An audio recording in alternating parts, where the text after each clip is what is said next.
എല്ലാവർക്കും കൃപാസ് ഹോം ടിപ്സിലേക്ക് സ്വാഗതം. കൊല കിട്ടി. ആ കൊല പാളയംകുടം വാഴയാണ്. പാളയംകുടം വാഴയുടെ ഗുണങ്ങളെക്കുറിച്ച് ഞാൻ പല വീഡിയോയിൽ പറഞ്ഞിട്ടുണ്ട്.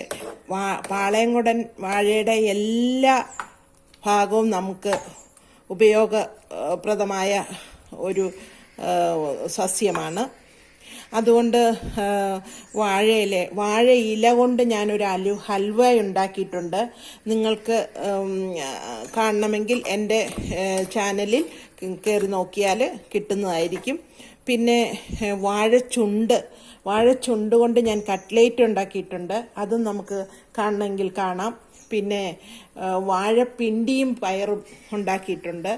അങ്ങനെ പലവിധമായ വിഭവങ്ങൾ ഞാൻ ഈ പാളയംകുടം വാഴ കൊണ്ട് ഉണ്ടാക്കിയിട്ടുണ്ട്. അതുകൂടാതെ പാളയംകുടം പഴം ഉണങ്ങി വിളയിച്ചെടുത്ത ഒരു വീഡിയോ ഇട്ടിട്ടുണ്ട്.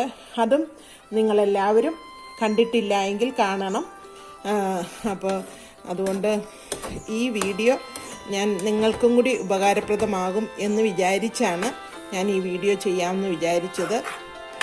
അപ്പോൾ ഇത് എങ്ങനെയാണെന്ന് നമുക്കൊന്ന് കണ്ടു നോക്കിയാലോ. ഒരു തോരൻ എളുപ്പത്തിൽ, നമുക്ക് നോമ്പൊക്കെ ആണല്ലോ, നോമ്പൊക്കെയുള്ള സമയത്ത് എളുപ്പത്തിൽ എങ്ങനെ ഒരു തോരൻ തയ്യാറാക്കാം എന്ന് നിങ്ങളെയും കൂടി ഒന്ന് കാണിക്കാമെന്ന് വിചാരിച്ചു. ഇത് പാളയംകുടം വാഴയുടെ ഒരു കൊല വെട്ടിയപ്പം അതിൻ്റെ അറ്റത്തുള്ള ചെറിയ കായൊക്കെ ഇതുപോലെ തോരൻ വെക്കും ഞങ്ങൾ. അപ്പോൾ ആ തോരൻ വളരെ ടേസ്റ്റുമാണ്, വളരെയധികം ഗുണമുള്ളതാണ്. അപ്പോൾ ഇത് നമുക്ക് എങ്ങനെ തോരൻ വെക്കുന്നു എന്ന് നിങ്ങളെയും കൂടി ഒന്ന് കാണിച്ചു തരാം എന്ന് വിചാരിച്ചു. അപ്പം ഇത് നമ്മൾ ചെയ്യുമ്പം നമ്മുടെ കൈയൊക്കെ കറ പറ്റാൻ ചാൻസ് ഉണ്ട്. അപ്പം അതുകൊണ്ട് അല്പം വെളിച്ചെണ്ണ കയ്യിൽ തടവിയിട്ട് നമ്മൾ ഇത് അരിയുവാണെങ്കിൽ നമ്മുടെ കയ്യിൽ കറ പിടിക്കാതിരിക്കാൻ ഇരിക്കും. അതുപോലെ തന്നെ നമ്മളിത് അരിയുന്നത് വെള്ളത്തിൽ വേണം അരിഞ്ഞിടാൻ, അല്ലേ കറ പിടിക്കും. പിന്നെ ഇതിൻ്റെ തോല് കളയുന്ന എങ്ങനെയാണെന്ന് ചോദിച്ചാൽ ഇങ്ങനെ രണ്ട് വശവും ഇങ്ങനെ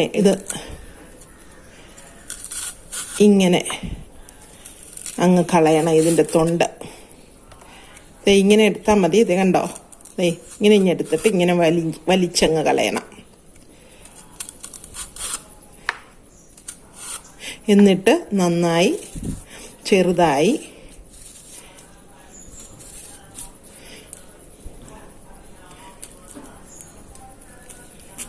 ഇങ്ങനെ അരിയണം.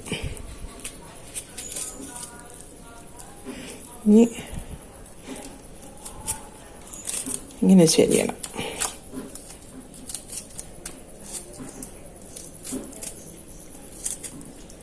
ഇങ്ങനെ അരിഞ്ഞാണ് ഇതുണ്ടാക്കുന്നത്.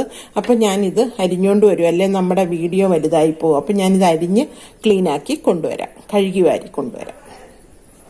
അപ്പം ഞാൻ നന്നായിട്ട് കഴുകി വാരി ഇച്ചിരി കഞ്ഞിവെള്ളം ഉണ്ടെങ്കിൽ കഞ്ഞിവെള്ളം കൂടി ഒഴിച്ച് കഴുകി എടുത്താൽ നമുക്ക് കറ ഇല്ലാതാകാൻ പറ്റും. പിന്നെ ഇനി ഞാൻ ഈ ചട്ടിയിലേക്കാണ് ഈ തോരൻ ഉണ്ടാക്കാൻ പോകുന്നത്. അല്പം വെളിച്ചെണ്ണ ഒഴിക്കും. അതായത് മൺചട്ടി ആയതുകൊണ്ട് ചിലപ്പം അടി പിടിക്കാൻ ചാൻസ് ഉള്ളതുകൊണ്ട് ഞാൻ ഇച്ചിരി വെളിച്ചെണ്ണ ഒഴിച്ചു കൊടുക്കുക. എന്നിട്ട് നമുക്ക് ഈ അരിഞ്ഞു വെച്ച കായിട്ട് കൊടുക്കാം. മിക്സിയിൽ അടിച്ചാൽ മതി, അരകല്ലുണ്ടെങ്കിൽ അരകല്ല് ചെയ്യുക. അപ്പം ഞാൻ ഇതിനു വേണ്ടി എടുത്തിരിക്കുന്നത് എരിവനുസരിച്ച് ചേർക്കാട്ടോ. ഞാൻ ഇതിന് എരിവില്ലാത്ത മുളകും ഇവിടെ ഇച്ചിരി എരിവ് വേണമെന്നുള്ളത് കൊണ്ട് ഒരു 7 പച്ചമുളക് എടുത്തിട്ടുണ്ട്. ഒരു 5 വെളുത്തുള്ളി, ഒരു 4 ചുമന്നുള്ളി, കറി ലീഫ്. ഇതൊന്ന് ചോപ്പ് ചെയ്തതിന് ശേഷം തേങ്ങ ഇട്ട് കൊടുക്കാം.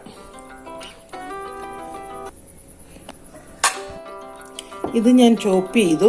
ഇനി ഇതിലേക്ക് നമുക്ക് അടുത്ത ഇൻഗ്രീഡിയൻറ്റ് ചേർക്കാം. അല്പം മഞ്ഞൾപ്പൊടി ചേർത്തു.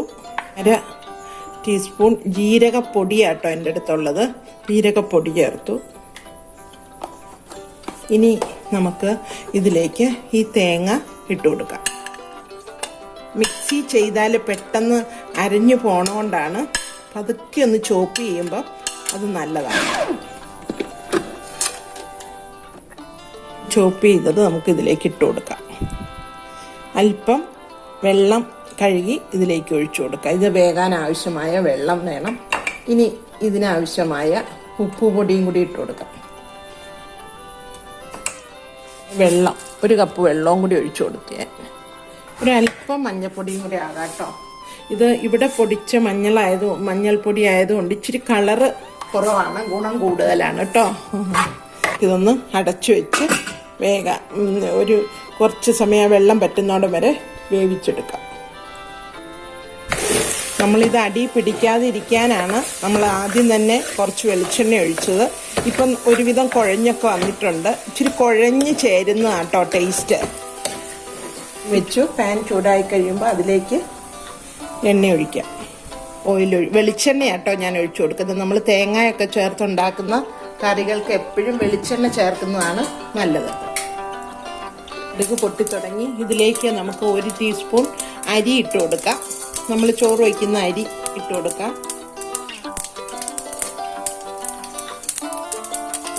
അതും പൊട്ടിക്കഴിയുമ്പോഴത്തേക്കും നമുക്ക് ചെറുതായി അരിഞ്ഞ ചുമന്നുള്ളി ഇട്ട് കൊടുക്കാം.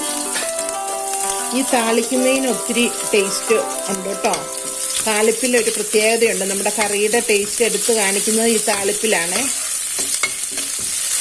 ഇനി നമുക്ക് ഇതിലേക്ക് 2 ഉണക്കമുളക് ഇട്ട് കൊടുക്കാം. കുറച്ച് കറി ലീഫ് ഇട്ട് കൊടുക്കാം. പതുക്കെ എല്ലാം ഒരു ബ്രൗൺ കളർ ആകുമ്പോഴത്തേക്കും നമുക്ക് ഇതിലേക്ക് നമ്മൾ വേവിച്ച് വെച്ചിരിക്കുന്ന നമ്മുടെ തോരൻ ഇതിലേക്ക് ഇട്ട് കൊടുക്കാം.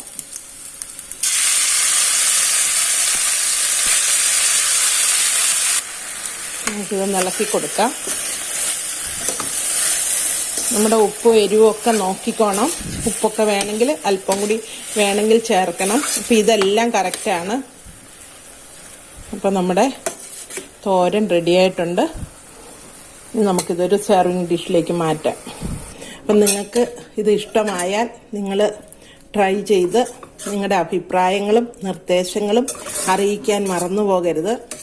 അപ്പോൾ നല്ലൊരു വീഡിയോയുമായി വരുന്നത് വരെ നിങ്ങളെല്ലാവരും കാത്തിരിക്കുമെന്ന് പ്രതീക്ഷിക്കുന്നു.